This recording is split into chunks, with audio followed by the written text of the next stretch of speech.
Over 3,000 people died on September 11th, 2001 in a series of 4 coordinated suicide attacks upon the United States by terrorist group Al-Qaeda. And although Osama bin Laden has finally been made to pay for the 9/11 atrocity, there is another argument which continues to rage on. As the 10th anniversary of 9/11 approaches, we are joined now by Richard Gage, the controversial architect, who claims that the falling of the buildings exhibited all of the characteristics of controlled demolition with explosives. But before he puts his case forward, let's have a look at some of the highlights from his movie, 9/11, A Blueprint for Truth. Controlled demolitions can be engineered in many different ways. NIST, the National Institute of Standards and Technology, claims they found no evidence for explosive demolition of the Twin Towers. Later, they admit that they never looked for it. Architects, engineers, scientists, and many others looked for it, and it was not hard to find. We make some predictions, and we test those predictions and those assumptions with experiments. Objective, verifiable, repeatable experiments. We analyze the results and we draw conclusions.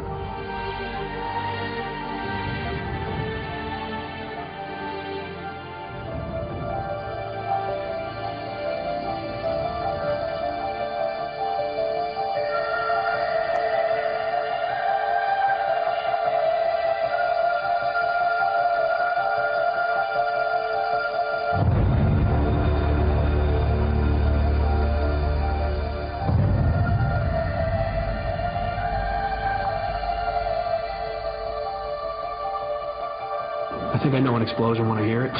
And what sounded like a countdown. And at the last few seconds, he took his hand off, and you heard 3, 2, 1, and he was just saying, "Just run for your life, just run for your life." And then it was like another 2, 3 seconds, you heard explosions. Richard Gage, good morning. You're very welcome to the program. Your central theory is that that building could not have gone down like that under the circumstances under which we thought we were viewing it. Clearly, and 1,500 architects and engineers have their reputations, their licenses on the line, backing up the scientific forensic evidence that inescapably supports the hypothesis of explosive demolition in not just the 2 Twin Towers, but all 3 skyscrapers that were destroyed on that day. Because, of course, the third one wasn't hit by any planes. No.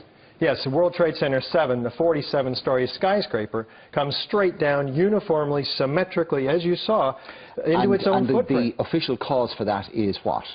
Small office fires, and we have 8 to 10 scattered fires, and you can see they're just extremely small, and office fires have never collapsed a skyscraper before in history, and we have hundreds of examples of real hot, large, and long-lasting fires. And yet this one falls exactly like a classic controlled demolition. You have to remove all the columns almost simultaneously on each floor for 8 floors to get a building to fall at free fall. In other words, remove the 40,000 tons of structure synchronistically timed floor by floor. So people know what that building is and what it's doing. And yet we're told office fires. That means obviously someone had to be into that building, plant those explosives to bring that building down. That raises great shadows for the Twin Towers destruction, because we're told, of course, that jet plane impacts and fires brought those buildings down in a gravitational collapse. Richard, you mentioned 1,500 architects and engineers have put their reputations on the line. There's about almost 2.5 million architects in America alone, never mind the engineers.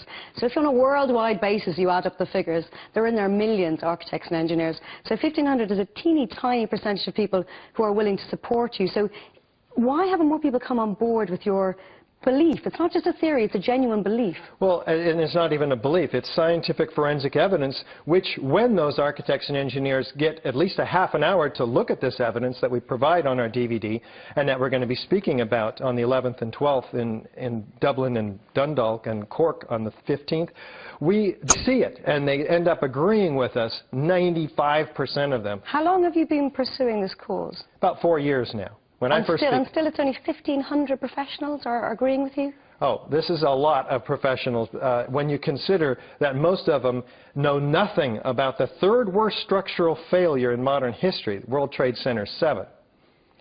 Richard, you know, you're a highly educated man, you're a respected architect, albeit you have some controversial views.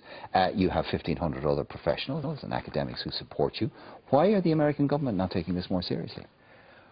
I'm not sure what the reasons for the denial of our ability to get this into the mainstream media in the U.S. is. It is very uncomfortable. It obviously paints a dark picture for people. We were under attack that morning. Most Americans are in a state of shock. We don't want to go back there and re-examine this information.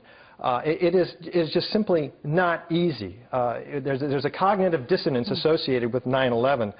But when we... Well, hang on a second, but you know, so much of 9/11, the human stories, America has been racked and angst-ridden about it. So that's been analysed and parsed to the point of, almost to infinity. So why would they not actually want to analyse and parse the real cause to that extent? Well, what they'll find is that there is a very explosive event in the case of each of the Twin Towers. When you look at these towers, it's very obvious. Gravity works downward, and yet 90% or so of this material is ejected outward. Many 4-ton perimeter wall units are sent at 70 miles an hour out and landing 600 feet away in a 1,400-foot diameter around each of the Twin Towers. There's no pile of 110 floors at the base of either Twin Tower. We're talking about 90,000 tons of concrete in this flooring, which is pulverized to a fine powder in midair before it even hits the ground. Now, when we say this to people and they watch what we're talking about, they get it. When they realize that a small team of international scientists finds sophisticated nanothermite composite explosives or incendiaries in all the World Trade Center dust, and that this is peer-reviewed in a 25-page paper, uncontested to this day, they get it. When they realize that the U.S. Geological Survey found small droplets of molten iron throughout all of this dust in spherical shape, meaning that there's temperatures far exceeding what jet fuel or office fires... It burns at about 2,000 Fahrenheit, isn't it? And it would need to be about 2,600 Fahrenheit. Yeah, where did that temperature come from? Richard, what about people like, I'm just thinking about, but what about people like Dr. Seven from Cambridge who, you know, went, yeah, I mean... Talks about progressive collapsing. Yes, he produced a multi-page paper mathematically proving that these buildings could come down at near free-fall acceleration, a dozen seconds. Now, there's 80,000 tons of structural steel in this building. How can it fall in a dozen seconds, both buildings, and no resistance? Well, we don't, I mean, obviously neither of us are engineers or architects. We don't have the ability to... The obvious question is, why would anybody associated with the American administration or American establishment want to do this? Because if they wanted to create a spectacular that would get America on side going to war in the Middle East, they could have done something just as spectacular, but with an awful lot less lives, American citizens paying the price for it. Why? Right. Well, what we're going to learn at these conferences occurring on the 11th and 12th, the Sovereign Independent magazine is sponsoring this extraordinary opportunity to learn not only about 9/11 but several other problems that the American government, the Irish government don't want people to know about, I guess. That's why they're not picking it up. We have some real problems in getting this publicized. We don't have conspiracy theories at Architects and Engineers for 9/11 Truth. So you don't know why, basically, is what you're saying. We have some speculations, but what's your what we offer, belief, Richard? we're offering forensic evidence and demanding a new investigation. I don't know what kind of how wide this is. It's obviously some sort of an inside operation. That's the only way you can get the most sophisticated nanothermite composite materials in all of the World Trade Center dust, or have access to these highly secure buildings. Richard, we'll have to leave it there. People will have to come and see you at your talks, and I'm sure they will, because it is a fascinating topic. And we've had the details much. up on screen. Cheers. Thank you very much indeed. We'll take a break. See you back in a few minutes.